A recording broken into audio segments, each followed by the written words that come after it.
Hello, everyone, and welcome to today's Transport Topics webinar. My name is Sue Hensley, and I'm the publisher of Transport Topics. I'll also be serving as your moderator for today's program. Thank you for taking time out of your schedule to join us. We look forward to providing information and insights that you can put to use in your own business operations.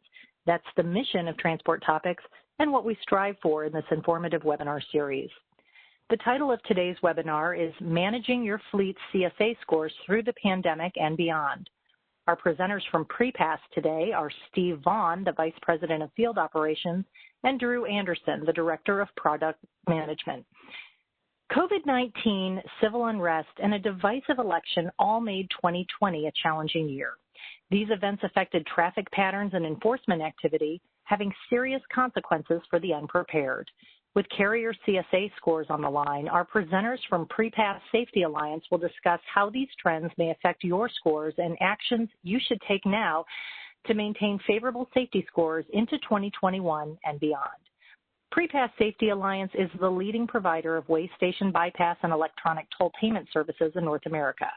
PrePass offers bypass choices including transponders and a mobile app. They're also the only bypass provider offering software for improving safety scores and toll-related costs. During this webinar, we'll discuss how recent shifts in freight movement and enforcement trends can dramatically affect carrier safety scores. PrePass Safety Alliance conducted an analysis of inspection trends in 2020 and has the results to share with you. And now, to begin that presentation, is Drew Anderson. Drew? Sue, thank you so much for that wonderful introduction and welcome everybody to the webinar. We very much appreciate you taking the time today to be with us. We certainly understand everybody is very busy during these challenging times, so we will endeavor to make the best use of your time and provide you with some useful information you can hopefully take back and apply to your business right away. The title, Managing CSA Scores Through the Pandemic, may seem a bit curious, but we think that you'll quickly see how paying attention to a few key things can go a long way in not only understanding the impact of the pandemic might be having on your CSA scores, but also enabling you to communicate what's going on to your key stakeholders. So with that, Steve, are you ready to go? Yes, sir. I'm all set. Let's do this. All right. So let's get started. The PrePass Safety Alliance, first off, has been collecting and analyzing carrier safety data for over 20 years now. Recently, we've noticed some distinct changes resulting from the trucking environment, specifically the changes in transportation and commercial enforcement during the pandemic. They've affected safety scores and motor carriers across the industry, even though those carriers' safety practices probably have not changed much at all. So today, we're going to touch on four main areas. First, why, in our view, CSA is a top industry issue in 2020. Next, we'll take a look at the industry trends in violation and inspection data in 2020, and we'll compare that with what we've seen historically. We'll then get into how these shifts in enforcement activity can impact your CSA scores, and then we'll finish up with ways to effectively communicate this information to your stakeholders. So let's get started with why we think CSA jumped up the list in the industry's top issues and why we feel strongly that this is a timely webinar. So I personally, like probably many of you on the call, have been attending my first series of virtual trade shows this year. I got to admit I was a little skeptical at first, but I've been pleasantly surprised at the quality of the content delivered at these industry events. Like most of you, I certainly wish we were there to attend in person. I look forward to next year, certainly. But the annual anticipation of the ATRI Top 10 Issues reveal didn't lose any of its luster being a remote event this year. Much to everyone's surprise, however, ATRI survey pegged CSA as the #4 industry issue. And if you had the chance to attend the session, you saw the panelists expressing a bit of confusion as to how this could possibly be up to #4 this year. So in my humble opinion, I think there's three general issues around CSA being top of mind for the respondents to this year's survey. One, the crash preventability determination program is relatively new. It could be that carriers are only recently beginning to utilize the program and getting acclimated to the requirements for submission and the resulting outcomes.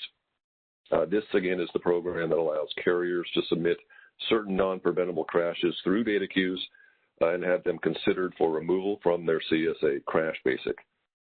Second, the FMCSA, as many are probably aware, has been studying the IRT model as a replacement, as it were, for CSA. They've been studying this for over 2 years. They missed a recent deadline for a go, no-go decision in September. FMC Deputy Administrator Wiley Deck joked during the MC&E event that he couldn't really explain it, quote, without the guys in the lab coats. And I've heard similar comments over the last couple of years as we take a look at that. The FAST Act requires, though, the FMCSA to undertake and follow the process. But the failure to announce the decision in September might be a bit telling. And then finally, during the discussion at MC&E, it was both a surprise and maybe not a surprise that there was still confusion about why carrier CSA scores were behaving unpredictably. So this leads us into the first main part of the presentation. There have been tremendous changes recently in the enforcement environment. One of these is the way overall enforcement is managed. So we're going to take a look at some of the key trends in inspection violation activity, and we'll start to begin to see how this story unfolds. So the first slide here, fiscal year enforcement activity going back to 2016. We see trends of both violations and inspections on an aggregate national level. You see a gradual upward tick through 2019 and then a dramatic drop-off in fiscal 2020. We're going to get into more details throughout the presentation, but this shows at a high level the impact of the pandemic on enforcement activity. Remember that CSA, by its very nature, needs to be fed. So data is needed in order to continuously feed the model and provide a more accurate picture for prioritization. Remember, the CSA is first and foremost a prioritization tool for enforcement. So, Steve, what are your thoughts when you look at a chart like this going back to 2016 and now almost through 2020? Well, Drew, in speaking with friends in the law enforcement community, like most of America, enforcement personnel were informed to limit the amount of contact with individuals when it really wasn't essential. So while law enforcement hasn't intentionally decreased enforcement, rather what they've done is reduce the number of contacts made on a daily basis. Obviously, the closer the personnel get to a driver or a vehicle, the more violations they're going to find. In addition to the social distancing, we've also seen an increased number of situations of social unrest, which has required increased enforcement presence, or at least having enforcement personnel on a standby situation near potential hotspots. You have to remember, many of these folks come from investigative units, commercial enforcement details, headquarter folks, and other special assignments.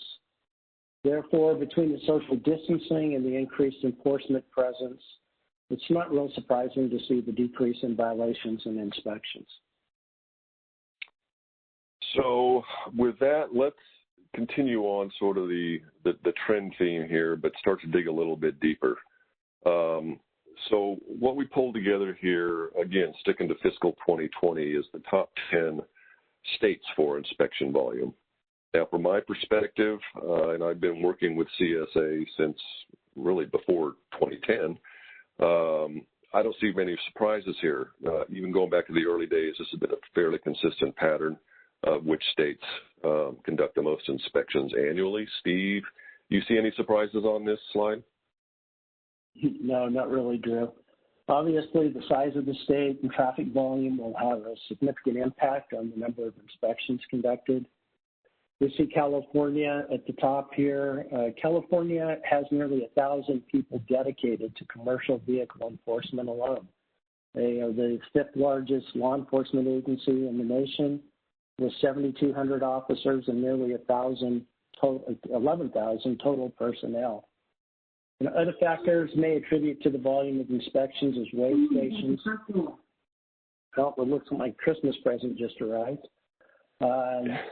Volume of inspections of weigh stations, inspection facilities within a state. First, those states that depend on the roving enforcement. Those states that conduct inspections roadside by roving officers have a much more difficult time to complete inspections due to the circumstances, the challenges of being out in the open, exposed to the elements, challenge of weather, and traffic very close to them at any given time. So many times they're also on an unpaved surface, which can make it very difficult to complete inspections. So it's not too surprising to see their inspection volumes are lower. So I'll just note, Steve, that I have not yet gotten any Christmas deliveries today. I'm feeling a little bit left out, but let's take a little bit deeper look. We did something a little interesting, I think. We took a look at the aggregate data for 15 states, and we grouped them into 3 general areas, the West, South Central, and the Southeast. So the first area we're going to look at is the West. And this chart reflects the aggregate inspection volume by month from January through October. And the states we chose for this area are California, Oregon, Washington, Arizona, and Utah. This is the first look at a curve that is going to be recurring. You're going to see this throughout the presentation. And I've seen this even outside of the industry on a variety of topics.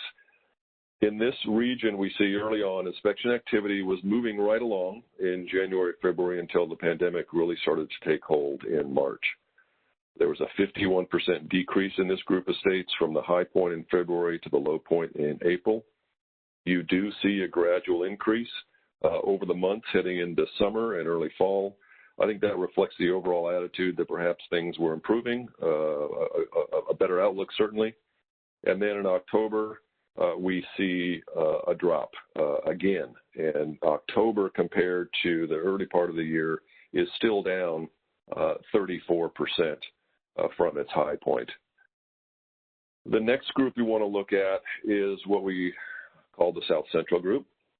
And we just randomly selected Texas, Oklahoma, Arkansas, Missouri, and Louisiana for this group of states. This grouping, taking an aggregate, had the most dramatic fall-off in inspection activity of the 3 groups that we looked at. As you can see, the drop-off began earlier than the Western group in February, and it really nosedived going into April. This slide, going from roughly 41,000 to about 7,500, reflects an 82% decrease in inspection activity.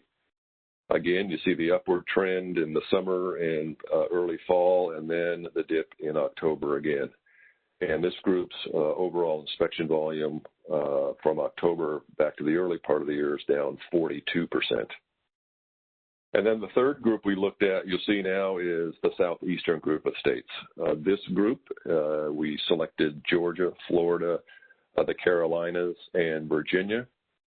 And for me, I think it's the most interesting of the 3 groups.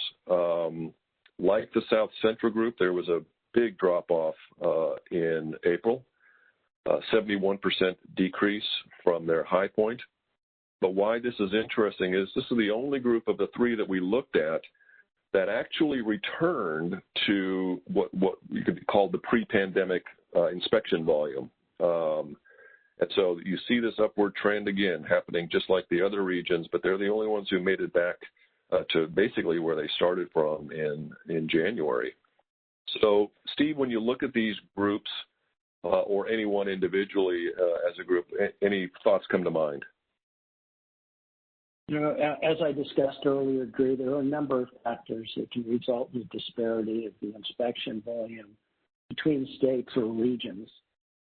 They include the way station inspection facilities versus the roving patrols, funding for CMV personnel and equipment, state enforcement policies and philosophies, and even regional enforcement philosophies. Other variables may include the weather conditions or regional events that require enforcement personnel being pulled from their normal duties. Regardless of those differences, I think the one thing you see through these 3 charts is the pattern for inspections remain fairly consistent within the 3 regions. So thanks for that, Steve. Let's continue this inspection theme here and take it one more level down.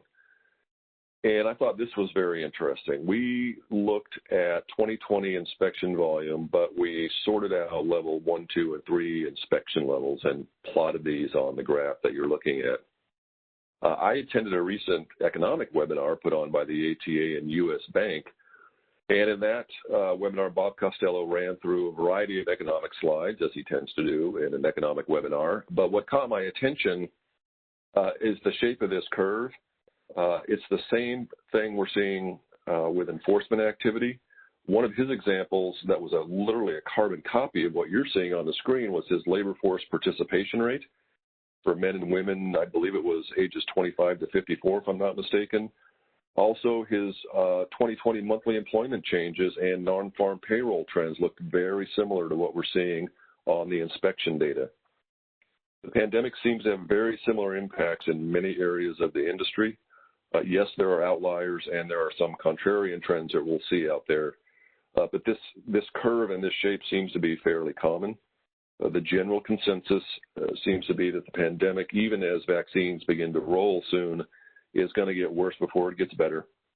And in each of these curves, we've seen the low point in April. We see it come back up and another dip beginning in October. So we would anticipate that dip to continue for some period of time and then it take another period of time to start trending back upwards. Interestingly, between these level 1, 2, and 3, there's really no change. I might have expected to see perhaps a level 2, maybe not fall off as much or something to that effect, but the pattern is the same. And it's important to recognize that and be able to communicate that, again, when we're talking to our stakeholders. So let's now move to a really interesting slide. And this one is, I like this one, Steve. It's a great tool that we provide to our state partners that helps them see at a high level bypass and inspection activity. Given that everybody's goal is highway safety, I think nobody would argue with that. Are there a couple of thoughts or ideas that you could share with the audience today that might help during these challenging times? Sure. First off, let me say I think it is a fantastic tool for carriers. It does help them with safety goals that they may have. First off, let me explain what we're looking at. These are the counties in Florida and the inspection activity by county. The darker the county, the higher the number of violations. The numbers within the circle represent the number of facilities in the area. Generally speaking, the color is driven by CMV traffic volume, larger metropolitan location, specialty areas such as ports, warehouse districts, or other locations that you're going to attract a higher volume of trucks.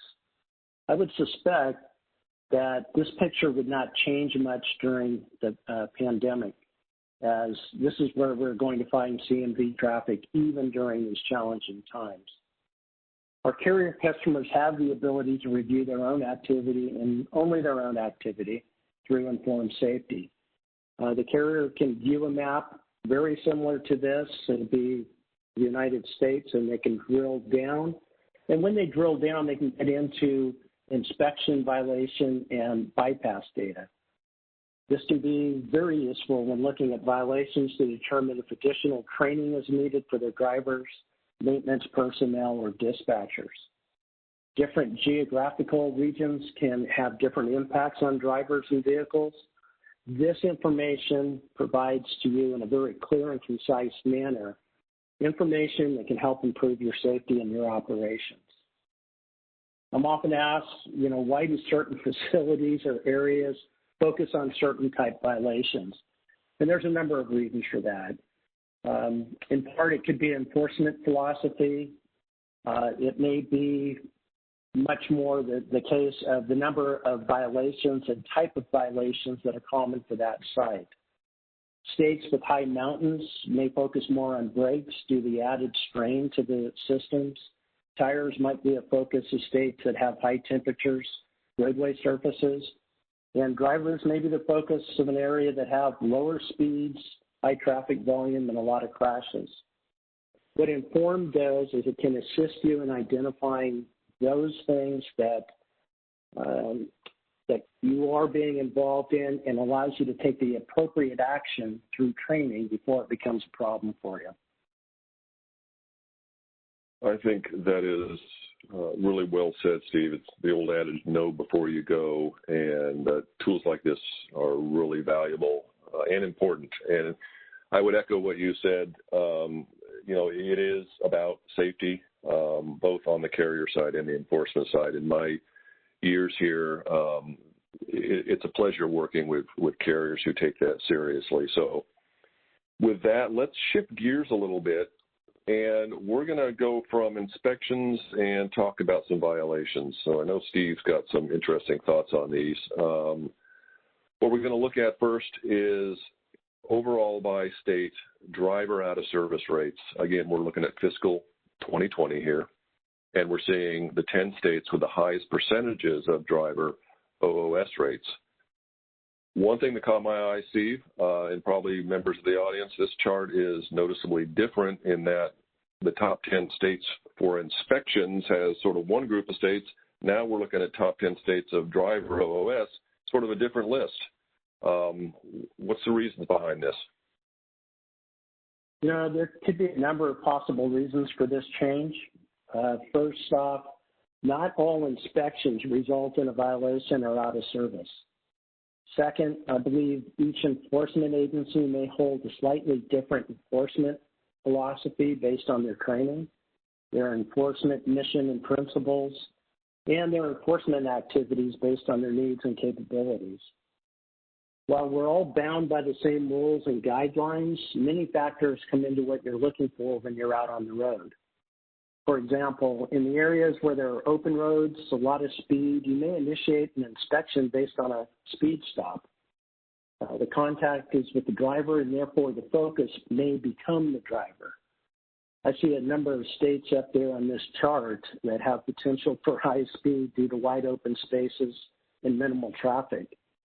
You know, also in recent years, FMCSA has asked enforcement to focus more on unsafe driving behaviors by both commercial motor vehicle drivers and car drivers operating near them, which could result in more DLs being run by enforcement personnel, resulting in greater scrutiny of DL issues.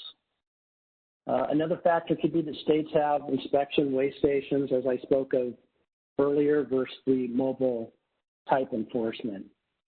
For example, California was at the top of the inspection list, and I believe that is because the majority of the CMV personnel are at facilities, which makes for a safe location for inspections, and the vehicle becomes more of the focus.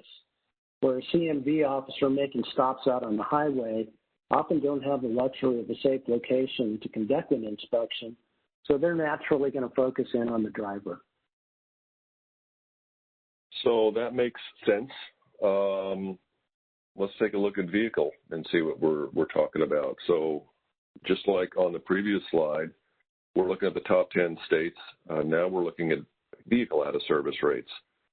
I think you might have alluded to it, but for me, again, I work primarily with the carriers, and I've been working with CSA for many, many years. And, you know, Texas isn't on this list. Texas has long been viewed as having a keen eye towards vehicle inspections. What are your thoughts on this one, Steve?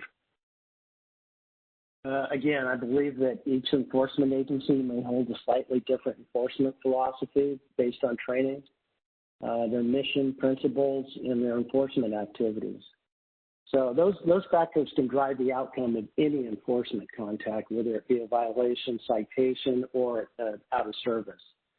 You know, in talking to friends from around the country, one of the things we've all done is we allow the officers to have discretion as to how they're going to handle any given situation, and you only hope that they use sound judgment when determining how to handle that particular situation. When a violation is noted, enforcement personnel must decide how best to deal with the situation. Is it something that the driver was aware of or should have been aware of? Is it something that can quickly and safely be corrected? What are the ramifications of allowing them to correct it and move on along? Does it need to be documented? So there are a number of factors that can vary in the way different agencies and individual enforcement personnel handle the situation. Obviously, out-of-service violations are very serious and must be treated as such. You know, looking at the percentages above, I see that on average, those are higher than the national average. This year has been very unusual and challenging for enforcement. So it'll be interesting to take a look at this same type of chart in a couple of years to see how much this actually changes. You know, you mentioned Texas, and having been from California, I will say that some states are known for being tough on trucking. When I was with the CHP, I heard it many times that, you know, you better be in tip-top shape before entering California. To me, that was really music to my ears, not because I wanted to be tough on the trucking industry, but rather companies and drivers have a responsibility to drive safe equipment in a safe manner. And if they made an extra check or repair before entering the state or decided to drive in a safer manner while in California, I felt like we had done our job of protecting the public. In fact, most states feel the same way. They simply want to make the highways safer. They're not out to get the trucking industry. They know that as well that the trucking industry holds the same belief, especially when you're working day to day with the drivers. You come to recognize that the vast majority are professionals and they're just as concerned with highway safety. You know, I would absolutely echo that, and that's been my direct experience. And when I have the pleasure and the opportunity to talk to drivers, road team captains and such, they absolutely share that focus. I did note your comment about, it'll be interesting to look at these slides in a couple of years. I think everybody's slides are going to have an asterisk by the year 2020 because the data is going to be certainly interesting. So let's go from the top 10 states view into specific violations. So here we're looking at the top 10 driver out-of-service violations, and we're going to take a look at them compared 2019 to 2020. And we see a chart that, quite frankly, has looked relatively familiar over the years, but it is noteworthy nonetheless in terms of what the top OOS violations are for drivers. As you see, the number one out-of-service violation is operating without a valid CDL. For me, I've heard over the many years of CSA a lot of debate, data, conversations around trying to determine which CSA basic has or does not have a direct impact on safety leading to crashes. Driver fitness, operating without a valid CDL, is the number one driver out-of-service violation. I mean, I've always felt strongly that driver fitness is an important basic. It does have a direct tie-in, and it's not just a medical certificate violation basic. But, Steve, I mean, is it really that simple? Is there more to it? I think there's more to it. Looking at the category on operating a CMV without a driver's license, several factors come to mind. This could represent drivers that don't have proper endorsements, their CDL is expired, suspended, or revoked, or even a case where the individual never bothered to get one. If I think about the impact of the pandemic alone, I've kind of asked myself how many drivers were not able to renew their license due to DMVs being shut down or having limited operations of hours. Between the pandemic and the driver shortage, I've been told that many state or municipal CDL drivers are finding part-time work with regulated carriers. If they don't self-certify their medical status correctly after going from public to private, it can result in an out of service. Furthermore, you know, you'll see that these are grouped in a few major categories. So there are a number of violations that get grouped into operating without a commercial driver's license. And it's not just as simply as saying they didn't have the CDL. Fortunately, CDL laws and requirements by and for the states have changed over the years, and communication between the states, the carriers, and drivers have gotten much better. So if there are questions about status or requirements, most state websites today have a very robust question and answer system to assist the carrier or the driver. You know, one of the things that enforcement folks, like in many professions, we love telling each other stories about unusual or funny situations and talking about driver's licenses. I recall a friend telling me he stopped a truck for speeding late one night many years ago, and when he asked for the driver's license, the driver said, "Which one?" He was just taken by surprise. He literally had 6 licenses from various states. The truck was based out of Texas, so he asked, "Hey, give me that one." The driver started to hand him the driver's license from Texas and said, "No, wait, that one's just about maxed out on tickets. Take this one." So years ago, it was not unusual, nor was it common, to find that drivers had multiple driver's licenses. But with the changes that we've undergone and several adjustments over the years, it truly has mitigated that kind of thing going on and improving the professionalism and accountability of CMV drivers.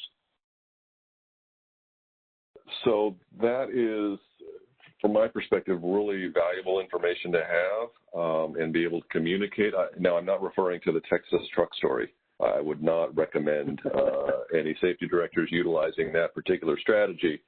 But what your comment upon what goes into this actual violation or group that's operating without a valid CDL, that's important to know, particularly if a carrier's having issues in driver fitness, to be able to effectively communicate that so people just don't look at that and go, "Oh my gosh, what's happening?" There is more to it behind. So I absolutely appreciate that. Like before, let's go from driver to vehicle. So when we look at this year-to-year comparison, vehicle out-of-service violations, this, for me, is sort of the typical what I call the BLT sandwich, brakes, lights, and tires. On this slide and on the previous slide, I should point out, you see a missing bar down there for 2019 for inoperative lamps. All that means is for 2019, that particular violation didn't make it into the top 10. It was probably 11 or 12. So it's not an error on the slide. Again, no real surprises from my perspective, but what about the enforcement side, Steve? I'm not really surprised to see tires and brakes at the top of the list either, as they create a very serious safety issue when not properly maintained. Inspectors have a routine when conducting an inspection, just as many drivers do with their pre-trip inspection. I don't believe drivers intentionally drive with bad tires on their trucks.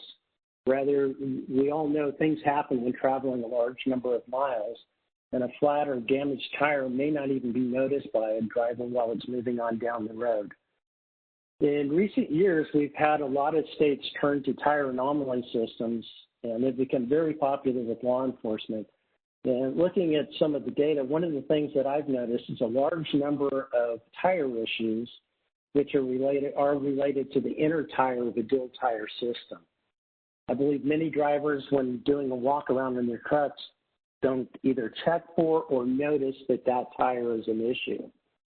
Inspectors, on the other hand, as part of their routine, have the knowledge of those issues. They're underneath the truck anyway, and they will be checking. Same with brakes. Inspectors get into the trucks and do a thorough inspection of the brakes as they're so critical to safety. Lighting items we see on this chart can easily be addressed by the driver before starting their trip.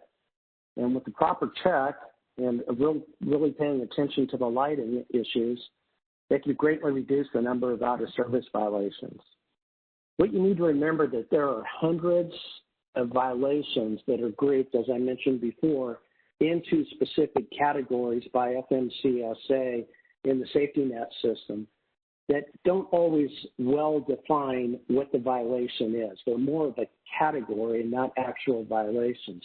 For example, above on this chart, you'll see that they have a category that is flat tire and or audible air leak, and then there's also one that states flat tire or fabric exposed. So depending on how the roadside officer codes it, when it's uploaded into the safety net system, the violation could go into one of several categories. Now, I will say that inspectors don't always get it right either. I would encourage your drivers to take a good look. If they're being placed out of service be aware of what the out-of-service violation is and verify that it's an actual violation. I recall a situation where a friend was telling me that one of his inspectors was inspecting a bus, and as the bus had just been power washed, but unfortunately some of the water and suds had entered the battery compartment. So this eagle-eyed inspector determined it was a hazmat spill and placed the vehicle out of service and called for a hazmat response team. So when the driver went off to call in and let them know what was happening and the inspector was busy with paperwork, someone stole the bus.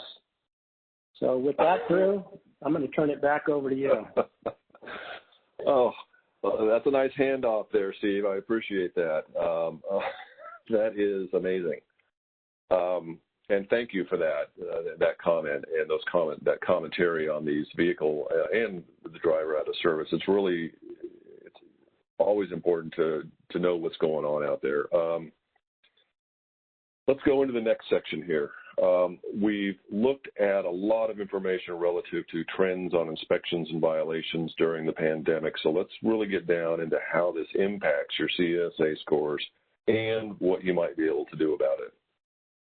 So the impact of the pandemic on inspection activity is really going to have an impact in two major areas, specifically your safety event groups and your basic measures. First, your safety event groups are defined based primarily on the number of relevant inspections a carrier has in that particular basic category. We're going to take a look at what you can watch for and the impact it'll have on your safety event group. Also, relative to basic measures, in 5 of the 7 CSA basic, your basic measure is calculated using the number of relevant inspections. So a decrease in the number of inspections does influence the basic measure, which that basic measure, remember, that's the number that goes into the bucket of your safety event group and gets compared to all the other carriers. And the result is the percentile ranking, right? And that's what we colloquially call the CSA scores. So let's dig into this a little bit. We're going to do a quick recap of the safety event groups we're going to focus on here. Safety event groups are established for each of the 7 basics.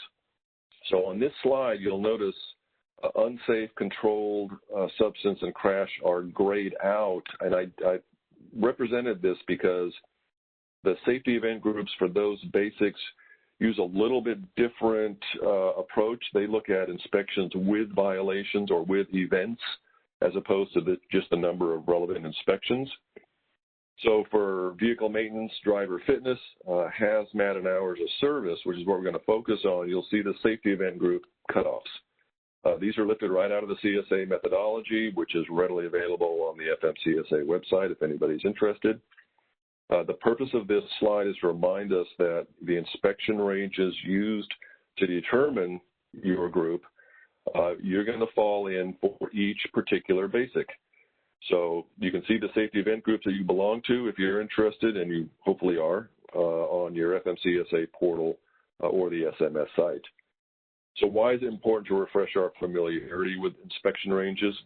The changes in inspection activity can and will impact which safety event group you find yourself in during the next monthly update. So let's take a little bit closer look at that. This is an illustration of how changes can occur with your safety event groups, and I want to stress that the uncertainty lies along the edges. So if your relevant inspection places you along the edges, for example, you've got 16 inspections and are currently in safety event group 3, a reduction in inspections could find you in a new safety event group with the next monthly update, safety event group 2 in this example. But remember, it works in both directions. While your absolute performance may have actually remained steady or even improved, the fact that you're being compared, that basic measure is being compared to an entirely different group of carriers in a new safety event group, this is where surprises happen. And confusion comes into play when stakeholders ask the proverbial, what happened to my scores question. So it's important to know where you stand in each basic so you can communicate that and anticipate what might be happening. And remember, they're unique for each basic. So let's look next at your basic measure. There are 5 basic categories that utilize the total time weight of relevant inspection as the denominator in the equation that calculates your basic measure. And these 5 basics are hours of service, driver fitness, hazmat, vehicle maintenance, and controlled substance. Now, I certainly realize this may be CSA 101 to some on the call, but it bears revisiting that your basic measure is essentially a result of dividing your total number of CSA points by your total number of inspections. That's a little oversimplified, but if you're trying to communicate it to a stakeholder, that's how I would describe it. So obviously, unexpected changes in inspection volume can result in unexpected changes to your basic measure. Just a side note, while the unsafe and crash basics use a vehicle miles traveled calculation in the denominator, it's always sound practice to update your MCS 150 to reflect your accurate vehicle miles traveled data, particularly in these times where VMT data may be changing dramatically. Never a bad idea to keep that updated so you don't get compared to an incorrect group of carriers, if that's the right way to say that. So let's look at a quick example of a specific carrier and how they can be impacted by reduced inspections. What we're looking at here is 2020 data for clean inspections. So we just looked at just clean inspections. This is for a 400 power unit truckload carrier, again, for calendar 2020 up through November. Yes, there are contrarian views out there, I realize that, but it's generally viewed as a positive to avoid inspections at roadside. The fact is that fewer inspections, by definition, will result in fewer violations, right? And that's typically a good thing. But that being said, there are byproducts of the reduced inspection activity that you want to be aware of and pay attention to. Obtaining clean inspections that get entered into MCMIS can be a challenge in normal times. I think everybody is probably aware of those challenges. With the reduction of inspection activity, getting clean inspections can be super challenging. You'll see sort of the familiar curve here, the purple line, and the number of clean inspections for this particular carrier in April dipped down to a grand total of 2. I looked historically at this carrier's data, and in 2019 they averaged 18 clean inspections per month. In 2020, through the month of November, the average number of clean inspections per month is 12. So clean inspections typically are a prize. We like to get those, and they're going to be a little bit more difficult to come by until we pull out of this thing.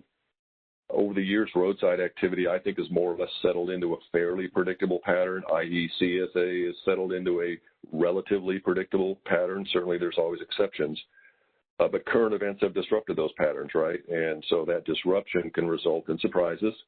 And again, it's going to be up to you to communicate what's going on to stakeholders.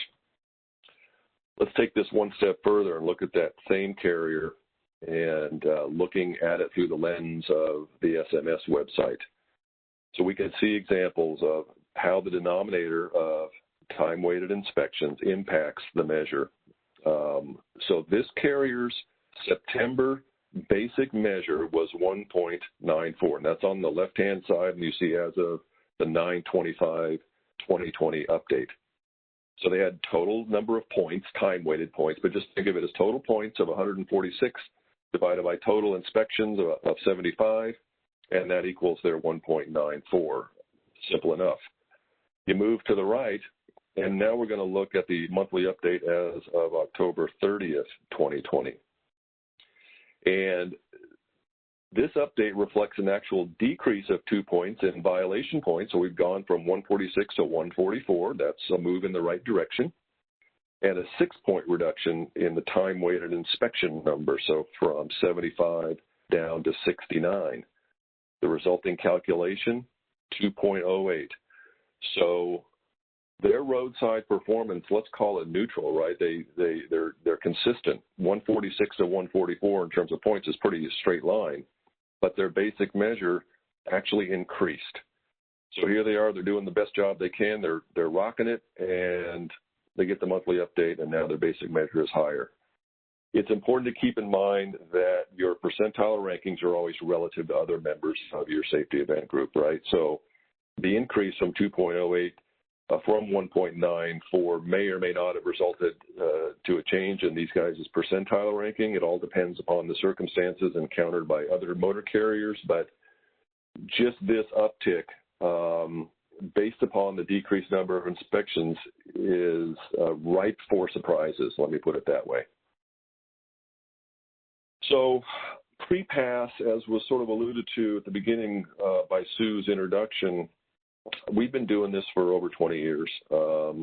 We've got a customer network of over 77,000 motor carriers, DOTs, and that represents over 650,000 trucks. So I only say that simply because it provides us a wealth of information in terms of best practices and what we see working with these folks on a daily basis that hopefully we can pass along to the audience today and give you some takeaways. So let's look finally, before we close, at some best practices and see what some other folks are doing. So on this slide, you see a 2020 trend line, and it's including 3 data points. We're looking at the CSA basic trend lines along with ISS trend lines, and what this does is this is a tremendously useful visualization tool for carriers. It helps illustrate why these swings might be happening, in this case, your ISS score or your other basics, depending upon which one you're concerned about. In this example, we've chosen to look at a carrier's ISS trend line, that's the red line, along with their hours of service in green and their vehicle maintenance trend in yellow. And simply put, your basic percentile rankings go into the blender, they push puree, and out comes your ISS score. So that's why we like to look at these overlaid on one another, because it quickly allows you to see what are the levers that I can push or pull, or the buttons that I can push to see what movement is going to occur, as well as communicate, again, to stakeholders what's going on. As was stated at the MC&E event, surprising to some, CSA scores can still be a challenge to understand. So my experience is anytime you can provide visuals to help tell your story, it's going to be a lot easier to communicate to stakeholders. A couple of other examples of tools that you can use to communicate with stakeholders. They're really useful on this slide. The left-hand side shows an illustration of a calculation for points falling off of each of the 7 basics. So for the 2 future months coming up, we will calculate these are the points that we know are going to be falling off of your CSA score. That can help significantly not only just save you time if you're trying to figure that out, but get a little bit of a futuristic view into what your basic measure might look like. And it's helpful setting expectations. On the right, we have a visualization of our top violations for a carrier that in this example, they had an executive asking about unsafe driving trends, and so they were able to quickly pull out this visualization of over the past 24 months, here's the top items, and these 3 that we pulled out in this pie chart are the ones that are related to unsafe driving. Again, one of the nice things is you can get these types of visualizations literally at maybe 2 or 3 clicks of a mouse, instead of having to compile all the raw data and then throw it into some visualizations that you make yourself. So again, telling your story, very useful to any of your stakeholders that pay attention to this kind of stuff. So let's conclude it here. What have we gone over? So we went through first a variety of industry trends. And again, Steve, thank you so much for your insight from the enforcement side of things. I got stuff out of that, and I hope our audience did as well. How it affects your CSA in a couple of major ways. Know your safety event groups. Know where you are. Pay particular attention if you're living on the edge. Your basic measures. Know which of the basic measures are impacted by number of relevant inspections. These are the ones that may be subject to some dramatic shifts as a result of the decrease in inspection activity. As always, nothing new here. Your basic measure is the key. know how the denominator impacts that measure, and that the denominator is time-weighted inspections. And for unsafe and crash, never ignore your MCS 150. Particularly these days, it's probably a good idea to get that updated. And lastly, some tools to tell your story, help avoid surprises. There are things that we talked about today that are quite frankly outside of anybody's control, right? And so I can't go out and change enforcement patterns just to suit my needs or to manage my CSA score. What I can do is get the tools to communicate that to internal or external stakeholders. And I've heard this from carriers time and time again over many years. I'd rather have bad news than no news at all. I can manage my business if I know what's going on. It's the not knowing and surprises that cause me issues. So let's wrap it up. I do want to take just a second and thank everybody on the call for joining us, as well as Steve for offering his professional insight. Pre-pass is here to help. I guess that would be the overarching message. In addition to way station bypassing and toll payment services, we offer data tools to help manage and improve safety scores. We certainly invite you to contact us either via email or on the phone number, both of which are displayed on the screen. And we will do whatever we can to help, and even if we can't, we'll try to get you pointed in the right direction. So with that, I will turn it back to Sue for closing comments. Thank you so much. Thank you, Drew and Steve, for sharing this great information and analysis with our audience today. We are at the end of our program, and I'd like to thank all of you who attended today's webinar. If you have questions or would like more information, I am sure Drew, Steve, and the entire Pre-Pass Safety Alliance team would love to hear from you. You can use that contact information on the screen to get in touch with them. And if you know someone who wanted to attend today's program but was unable to do so, or if you'd like to go back and review any or all of today's program, we will have that available on our webinar archive page at www.ttnews.com. Thanks again for attending, and have a great day.